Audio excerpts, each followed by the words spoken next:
and you fired up the air compressor, man. You just murdered this entire circuit, this entire block. Transformer must have popped somewhere.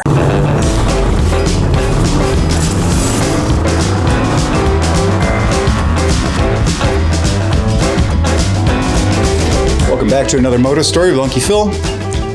Today we're going to talk about the Great Blackout of 2003. This is historic and folkloric, and this is what happens when you're a young guy and you're starting your business and infrastructure hasn't really become a major keyword in everyday's operations. It's when you have just enough to make the store operate every day and you haven't really thought about anything more than that. And if you guys have ever kind of been a growing business and you've kind of gotten bigger, and as you get bigger, you buy more things, and those things take cords and power plugs that plug into the wall, eventually you run out of plugs, for lack of a better term. And well, we had that problem. So in our second business that we had, our second building, right downtown Cleveland on West 25th Street, and beautiful building, great location, but you know, you're a motorcycle shop, you keep getting bigger and your compressor starts getting bigger too as you add more air-powered things to it. And our compressor had gotten properly big and it was kind of impressive. It was a cool compressor. It was a V-twin, that's cool. And it was multiple phases, which is cool. And the trick though was when that compressor kicked on, if there was anything else running in the shop, the whole building would go out pretty quickly without warning. So we'd figured it out over a few months, what could run and what couldn't run at the same time. And we had a list, and the list is pretty good. The list is a flow chart, and it basically says, thou shalt never run the compressor and the air conditioning.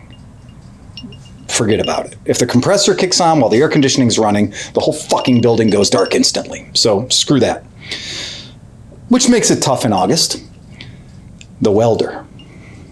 You absolutely cannot run the welder and the compressor at the same time. Forget about it. The sandblaster for some reason. So the sandblast cabinet, of course, it'd fire up the compressor to make it go, but there was just something about it. When we ran the sandblast cabinet, it would always kick the breaker. Not a big deal, but annoying nonetheless. And you're trying to get work done. So we had this guy that was working for us as a part-time mechanic, and his name's Mikey. And at this point, Mikey's about to shit himself because he's watching this. And he's getting called out. So we're working our tail off, and it's August. And I mean, it's hot. And we got a volume of bikes to be worked on. And we got fabrication going on over here. We got repair going on over here. We're trying to sell stuff over here. And you know, it's a shop. It's a three-ring circus. It's just crazy. Mikey fired up the air compressor. But he didn't turn off any of those other things. And we heard the air compressor switch go on, and then the building went dark. Now, you've been in situations where that's happened before. You're used to it. It's not a surprise. That's how we learned about that situation. So what did we all say? Mikey! Jesus Christ. Yeah, air compressor on. That means the AC's got to be turned off. That means the welder's got to be turned off. Clearly, you didn't check. Fuck Mike. So we run down to the basement. We throw the breakers back over again. No power. So we run next door to the tattoo shop. We run next door to Voodoo Monkey. You know, tattooing is a business where you need electricity. You can't just finish a job without electricity, unless you're going to do some Samoan shit, right? So we run next door and check with Voodoo Monkey. You guys got power? No, we're dead as a doornail. Shit. All right. Well, maybe we knocked out the block. That could happen. That makes sense. So let's run down to Great Lakes Brewing Company. So we'll run down to Great Lakes Brewing Company and check them out. Oh, I got no power either. Now it's getting a little fucking serious. So I run across the street to the West Side Market. They're dark. I go back to the shop. I'm like, Mike, we have a problem. You've knocked out this entire area. No, there's no way. Mike, you didn't turn off the AC. You didn't unplug the welder. and you fired up the air compressor, man. You just murdered this entire circuit, this entire block. Transformer must have popped somewhere. None of us have power on a Friday afternoon. This is insane, man.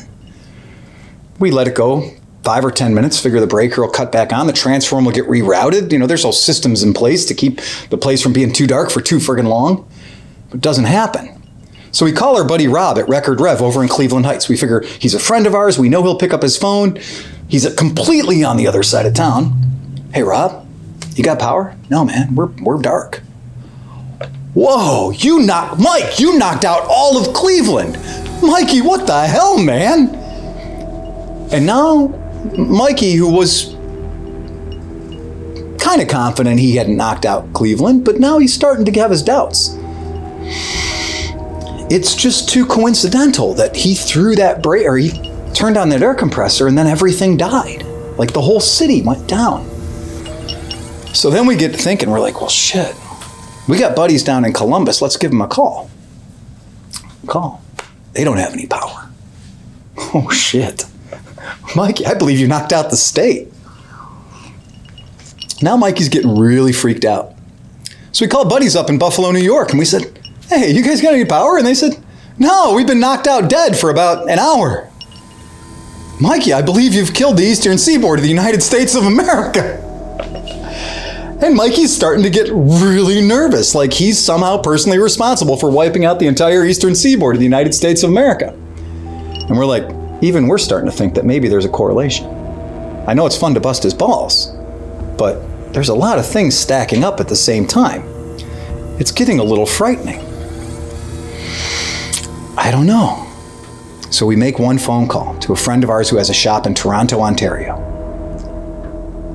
There's no chance in the world that you guys have lost power. And they said, yeah, we haven't had power for over an hour and a half. And that was it. And even we, the pranksters, the guys who were taking advantage of a situation to make Mike feel really bad about himself, even we were starting to think, I think we knocked out the power on the eastern seaboard. We can't hang it all on Mikey. I think our shitty wiring, the fact that we're completely not up to code, may have knocked out the entire eastern seaboard. Oh, we had lost power for about 32 hours. And the good news is it was some system down in Akron that failed. The bad news is for a little while, we sweated it pretty hard. We thought someday somebody was gonna show up in the right, like a flat black government electrical truck was gonna show up and be like, oh guys, so on or about 4 p.m. on August 15th, did you guys create any unusual power draws? Oh, no, not at all. But Mikey did. So on that, guys, you can find us at Cleveland Moto. Look for our podcast. It's called Cleveland Moto. We sit around and we drink, more than I will on this right now, and we talk about motorcycle stuff. And sometimes it's funny and sometimes it's educational. That's where you can find us. And remember, guys, ride fast and take chances.